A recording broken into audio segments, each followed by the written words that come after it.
क्या आपको कभी किसी ने कहा है कि आपके सपने बहुत बड़े हैं, कि आपकी इच्छाएं आपकी हकीकत से मेल नहीं खाती? अगर मैं आपको एक ऐसी कहानी सुनाऊं जिसमें किसी ने यह साबित कर दिया कि बड़ा सोचना सिर्फ ख्याली पुलाव नहीं है, बल्कि महानता पाने का एकमात्र रास्ता है। ये कहानी है राज की, जो एक छोटे से गांव का एक सपने देखने वाला लड़का था और जिसने बड़ा सोचकर अपनी जिंदगी बदल दी। राज उत्तर भारत के हरे भरे पहाड़ों के बीच बसे एक छोटे से गांव में पैदा हुआ था। उस गांव में केवल एक स्कूल था, कोई कॉलेज नहीं था और बाजार में बस कुछ ही दुकानें थी। लोग साधारण जीवन जीते थे, खेती या छोटे व्यापार से संतुष्ट रहते थे। लेकिन राज अलग था। बचपन से ही उसके अंदर एक बेचैन आत्मा थी। जब बाकी बच्चे कंचे खेलते या तितलियों के पीछे भागते, राज एक पुराने बरगद के पेड़ के नीचे बैठकर अपने विचारों में खोया रहता। वो खुद को दूर दराज के शहरों में यात्रा करते, बड़े बड़े व्यापार का मालिक बनते और दुनिया बदलते हुए देखता। उसके पिता, जो एक साधारण किसान थे, अक्सर उसे डांटते। वे कहते, राज, उन चीजों के बारे में मत सोचो जो कभी नहीं होंगी। अपनी पढ़ाई पर ध्यान दो और खेती करना सीखो, यही तुम्हारा भविष्य है। लेकिन राज खुद को रोक नहीं पाता था। उसके अंदर एक ऐसी आग थी जिसे कोई बुझा नहीं सकता था। जब राज 16 साल का था, तब उसके स्कूल में एक मोटिवेशनल स्पीकर आए। वो स्पीकर श्री मेहरा थे, एक सफल व्यवसायी जो कभी खुद बहुत गरीब हुआ करते थे। उन्होंने बड़े जोश के साथ बड़े सपने देखने की ताकत के बारे में बात की। उन्होंने कहा, अगर तुम इसे सोच सकते हो तो इसे कर सकते हो। राज का दिल जोर जोर से धड़कने लगा। पहली बार किसी ने उसके पागल से लगने वाले सपनों को सही ठहराया था। सेशन के बाद राज ने श्री मेहरा से बात की। उसने कहा, सर, मैं भी कुछ बड़ा करना चाहता हूं, लेकिन मैं तो बस एक किसान का बेटा हूं। क्या यह सच में संभव है? श्री मेहरा मुस्कुराए और बोले, तुम्हारे सपनों का आकार तुम्हारी परिस्थितियों पर निर्भर नहीं होना चाहिए। बड़ा सोचो, मेहनत करो और कभी हार मत मानो। ये शब्द राज के लिए एक मंत्र बन गए। राज के लिए यह फैसला आसान नहीं था। वो अपने गांव से बेहद जुड़ा हुआ था। वही जगह जहां उसने पहली बार सपने देखे थे, जहां हर पेड़ और हर गली उसकी यादों से भरी थी। लेकिन उसके सपने उस छोटे से गांव की सीमाओं में बंध कर नहीं रह सकते थे। अगर उसे अपनी सोच को हकीकत में बदलना था, तो उसे अपने कंफर्ट जोन से बाहर निकलना ही था। हाई स्कूल खत्म होने के बाद राज ने अपने माता पिता के सामने शहर जाने का प्रस्ताव रखा। उसके पिता की आवाज में चिंता थी, लेकिन राज के सपनों की चमक में अटूट विश्वास भी था। अंदर ही अंदर राज भी डरता था। क्या वह सच में ये कर पाएगा? लेकिन हर बार उसे श्री मेहरा के शब्द याद आते, बड़ा सोचो, मेहनत करो और कभी हार मत मानो। यही विचार उसके साहस का स्रोत बने। शहर जाने से एक रात पहले राज अपने पसंदीदा बरगद के पेड़ के नीचे बैठा।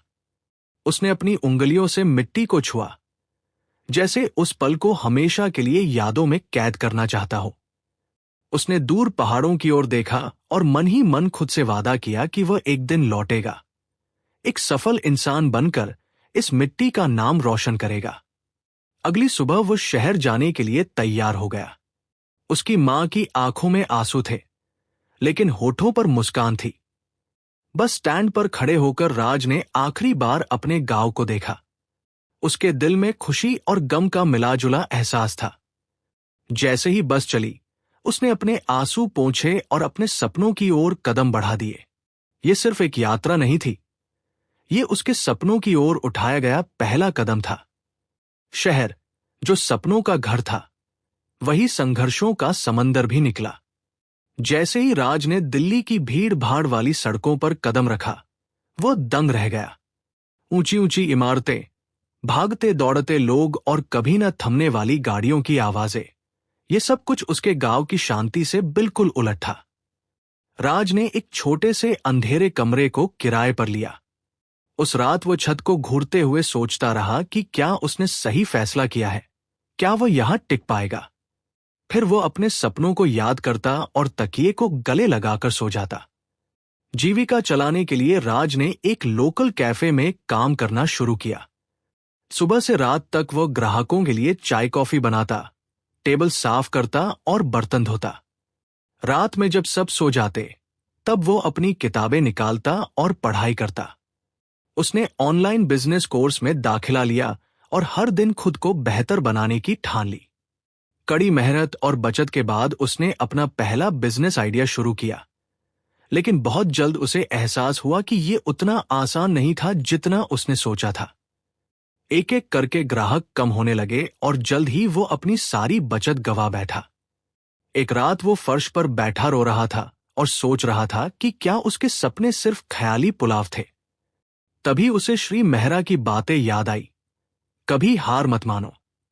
उसने आंसू पोंछे, अपनी गलतियों से सीखा और ठान लिया कि वो फिर से शुरुआत करेगा, इस बार और भी मजबूती के साथ। उसने शहर की समस्याओं को गहराई से समझना शुरू किया, लोगों से बात की, उनकी जरूरतें जानी और अपने अगले बिजनेस आइडिया की योजना बनाने लगा। उसने देखा कि लोगों को रोजमर्रा की जरूरतों के लिए कितना संघर्ष करना पड़ता है, कभी समय की कमी तो कभी सुविधाओं का अभाव। यहीं से उसे अपने नए आइडिया की प्रेरणा मिली। उसने ऑनलाइन होम डिलीवरी सर्विस शुरू करने का फैसला किया, जहां लोग एक ऐप के जरिए अपनी जरूरत का सामान ऑर्डर कर सके। लेकिन समस्या यह थी कि उसके पास न पैसे थे, न टेक्नोलॉजी का ज्ञान। फिर भी राज ने हार नहीं मानी। वह दिन में कैफे में काम करता और रात में ऑनलाइन फ्री कोर्स से ऐप डेवलपमेंट सीखता। थकान के बावजूद उसकी आंखों में एक ही सपना होता, मुझे सफल होना है। पैसों की समस्या से निपटने के लिए उसने अपने कुछ पुराने दोस्तों से संपर्क किया। उसके जुनून और आत्मविश्वास से प्रभावित होकर उन्होंने उसमें निवेश करने का फैसला किया। आखिरकार राज ने अपनी पहली प्रोटोटाइप ऐप लॉन्च की। लेकिन असली चुनौती तब शुरू हुई। पहले ही हफ्ते में शिकायतें आने लगी। कभी ऑर्डर लेट पहुंचता, कभी ऐप क्रैश हो जाती। राज समझ गया कि सिर्फ आइडिया ही काफी नहीं होता, एग्जीक्यूशन भी उतना ही जरूरी है। उसने दिन रात मेहनत करके हर समस्या को सुलझाने की कोशिश की, कोडिंग सुधारी, डिलीवरी टीम को ट्रेन किया और कस्टमर सपोर्ट मजबूत किया। एक दिन अचानक उसके मुख्य सप्लायर ने कॉन्ट्रैक्ट तोड़ दिया और उसका पूरा बिजनेस रुक गया। राज फिर से टूटने के कगार पर था। उसे लगा शायद उसे वापस गांव लौट जाना चाहिए। तभी उसे अपने पिता की बात याद आई। असली योद्धा वही होता है जो आखिरी सांस तक लड़ता है। उसने नए सप्लायर्स की तलाश शुरू की, छोटी छोटी दुकानों से बात की और उन्हें अपने प्लेटफॉर्म से जोड़ लिया। धीरे धीरे उसकी सर्विस फिर से पटरी पर आने लगी। इस बार वो पहले से कहीं ज्यादा मजबूत थी। मेहनत और धैर्य का फल उसे मिला। ऑर्डर्स बढ़ने लगे और एक दिन जब उसने अपनी मंथली रिपोर्ट देखी तो उसकी आंखों में खुशी के आंसू आ गए। उसकी कमाई ने सारे पुराने रिकॉर्ड तोड़ दिए थे। ये उसकी पहली बड़ी सफलता थी।